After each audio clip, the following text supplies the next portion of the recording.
Hi, it's Kim, and I'm out in the woods today. I was going for a hike, and I figured I'd bring my laptop along and talk a little bit about cleansing and charging crystals. This is a question that I get asked a lot.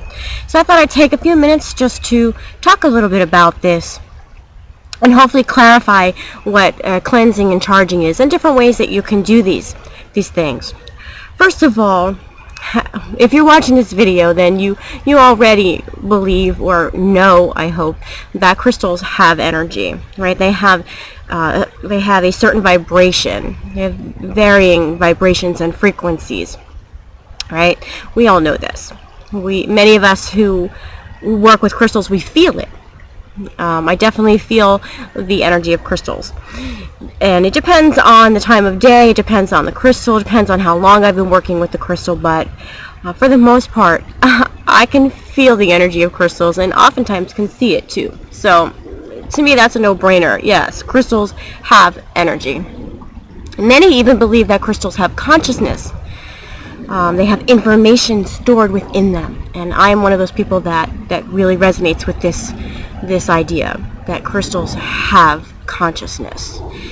We know that we program quartz to do a lot of different things, and the ancients and the Egyptians, they all knew about crystals as well. So hopefully science will catch up with metaphysics and prove to us, not that we need proof, but demonstrate the scientific proof that a lot of people need to know that crystals have energy, they have vibrations and frequencies.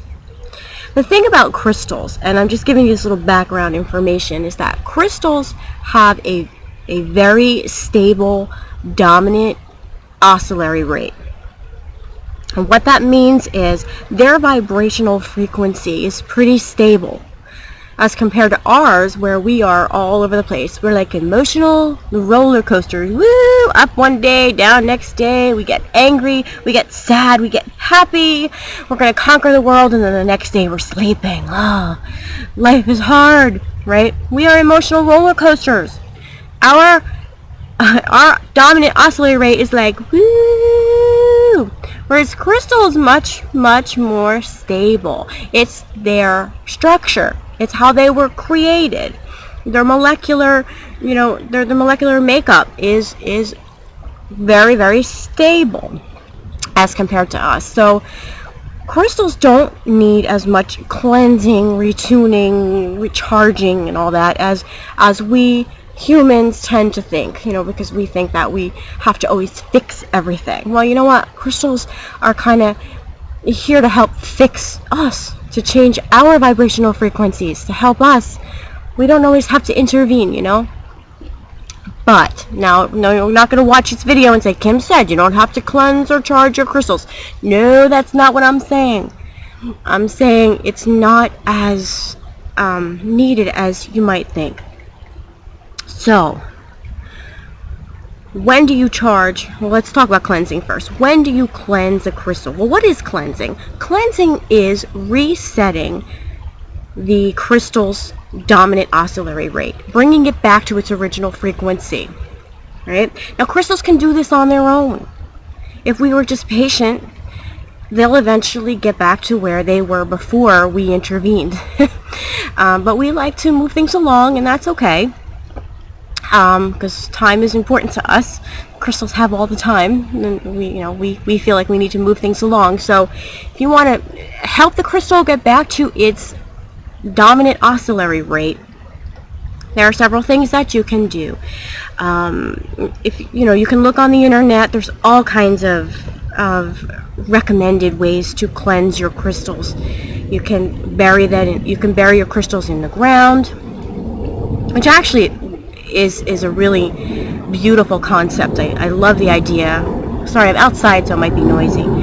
I love the idea of burying the crystals in the ground and giving them a chance to reconnect with Mother Earth. So that's a really good one. And if you don't have access to being outdoors, you can always bring a nice potted plant inside and bury your crystal in the soil in a potted plant.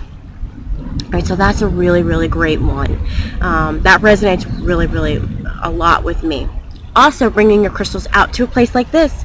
If you have access to running water, a stream or a waterfall, I've done it many times. I have a new crystal that I brought out with me today so that I can clear it, reset it, just to connect with it. I love this guy. It's a phantom quartz, and you can actually see the crystal, its growth pattern inside. Really cool. Just got it. But anyway, so you can bring your crystal out to nature and put it in a running stream and reset your crystal that way. A lot of people like to sage their crystals using white sage or incense, and I think you can do that as well. It'll clear out might clear off some negativity that might have been connected to the crystal. If you want to do that, you can put it in flower petals. Some people will put it in salt water, since we know salt is very cleansing, but it's very harsh on your crystals. So I will occasionally put my clear quartz in some salt water for a few days, but other than that, I don't really use that method so often. But you can put your crystals in a bowl of salt and sea salt and not in the water, and that works really well too. So this is taking away some of the perceived negative energies or unwanted energies that we don't want on our crystals.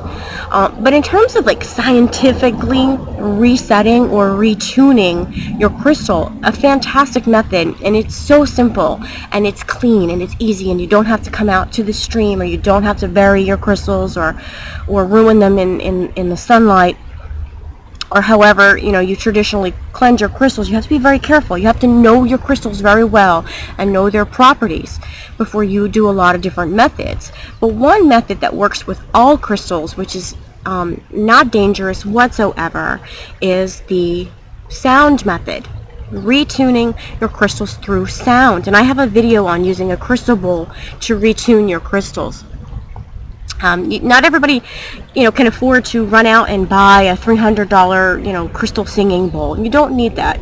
You get a very inexpensive Tibetan singing bowl for like $20. You can get tuning forks, anything really that has a high frequency or high, very loud sound can help retune your crystal. It doesn't have to be a certain note or key or anything like that, but those really high sounds, loud sounds, will help to reset or retune your crystal. Think of it like retuning a piano or retuning a guitar. All right, now I'm sure there are scientific studies out there, and I would love to be able to find scientific studies to talk to you about this, to give you the evidence that sound resets your crystal. But somebody in one of the groups that I belong to, and I didn't get permission to use their name, so I'm not going to say for now, but somebody in a group that I belong to did a video, and he had quartz crystal, and he had one of those little detectors that measured how much hertz or energy was in an object. Right, so he touched the crystal before he used a Tibetan singing bowl. And he touched the crystal, and you saw the meter, and you saw however many hertz or volts the crystal had, which was amazing in of itself to see that you can see the levels of energy. Then he played the Tibetan singing bowl for about a minute or so, and then touched the crystal again, and the energy, the hertz, the volts went up so much higher. So the sound affected the crystal, most definitely. Whether it amped it up, it did something. It brought the crystal to a higher frequency or a higher energy level. I don't know whether that is the crystal's dominant, oscillatory rate, but it definitely energized the crystal. So we know that sound does something to the crystals, because sound is frequency, and crystals have frequency, so it makes perfect sense. So sound is a really great way to reset or amp up your crystals. Whenever I do a crystal grid, whenever I make crystal or gem elixirs, anytime like that, I use my crystal singing bowl. As soon as I get a new crystal, I bring it in the house, I play my crystal singing bowl. I also do other things like bringing out to the stream or burying them or putting out in the sun. I know I do all those things too, but sound, by far, you can feel the difference in the crystal. No doubt about that. You got to try it. So what are some other methods? We talked about the salt water. We talked about putting it in a bowl of flour. Some people put it in a bowl of rice. Some people use sunlight or the moonlight to cleanse their crystals. Some people will just hold the crystal and put their intention into the crystal to clear it that way. And I think, it really go with what resonates with you. There's so many different methods, and you have your way, and there's no right or wrong way. But I can tell you that sound does affect the crystal. Alright, so when do you cleanse your crystal? When do you retune it, reset it?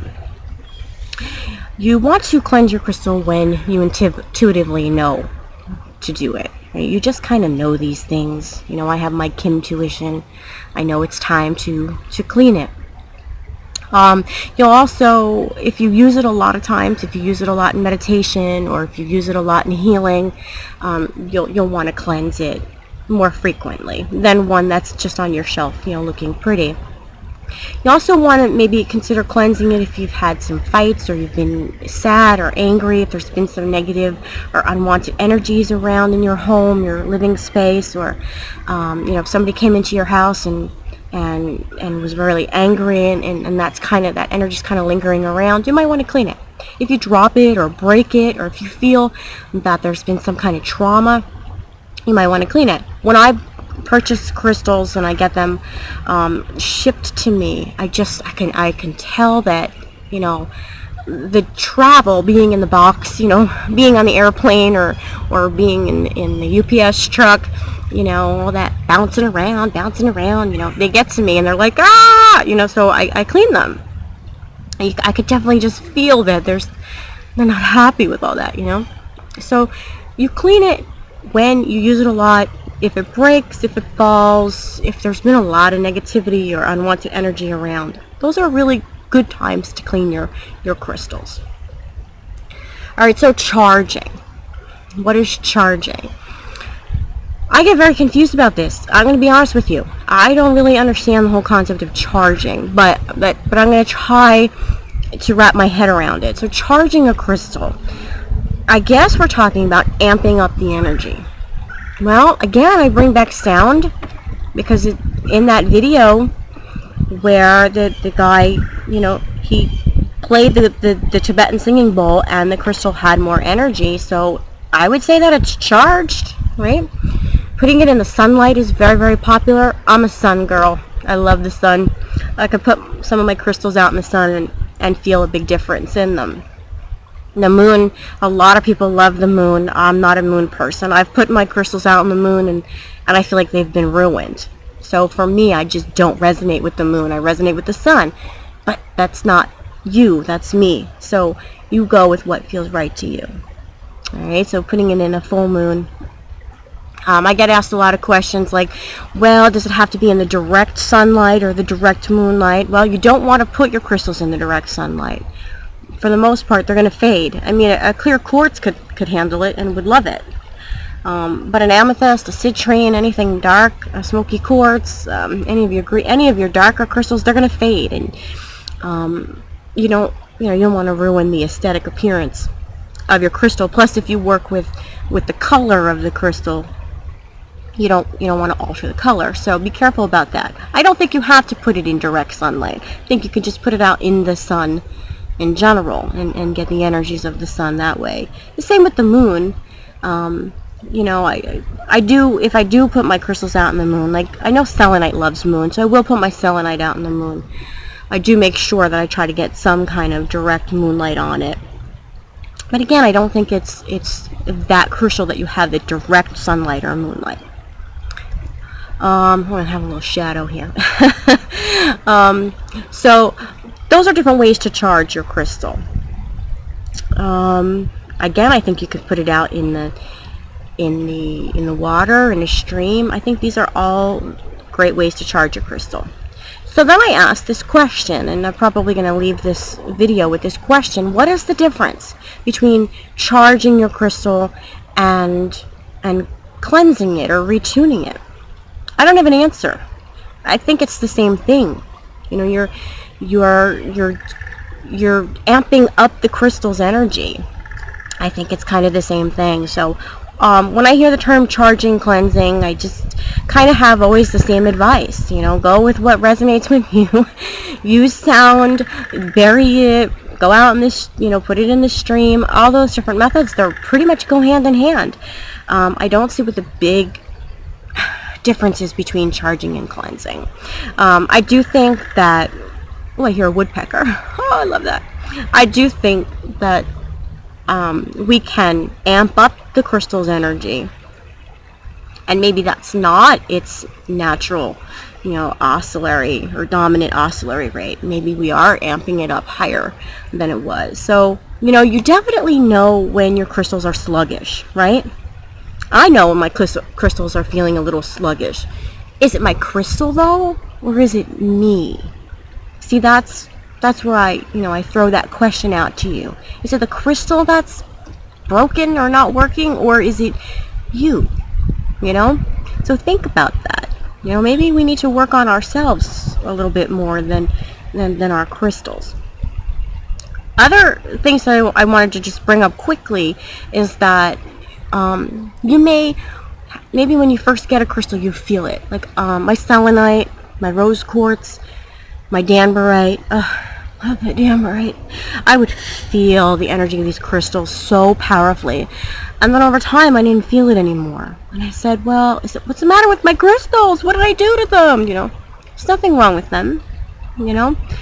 And in this case, I got very used to the frequency. So it's like an old friend. Like, hey, old friend, I know you. Where I didn't necessarily, it wasn't foreign to me anymore. So I am very, very comfortable in those frequencies that I don't feel it as much as I do other crystals. Sorry about that. So, you know, just because you don't feel your crystal anymore doesn't necessarily mean it's broken or something's wrong with it. It could be that you're used to it, right? Or it could be that maybe we need to work on ourselves, work on amping up our own energy fields through some meditation, all right, and some healing. Or it could mean that the crystal needs a little help, right? Or it could mean that you might want to gift the crystal to somebody. So it could mean so many things, but you have to follow your own intuition. I have my intuition. You have your own intuition. So that's really important to look into and follow. Trust yourself. And listen, your crystals will tell you. You might think you're making up things in your head, but your crystals will tell you if you sit and listen to them. Alright? So I just wanted to share that with you. Thank you for watching, and as always, have a blessed day.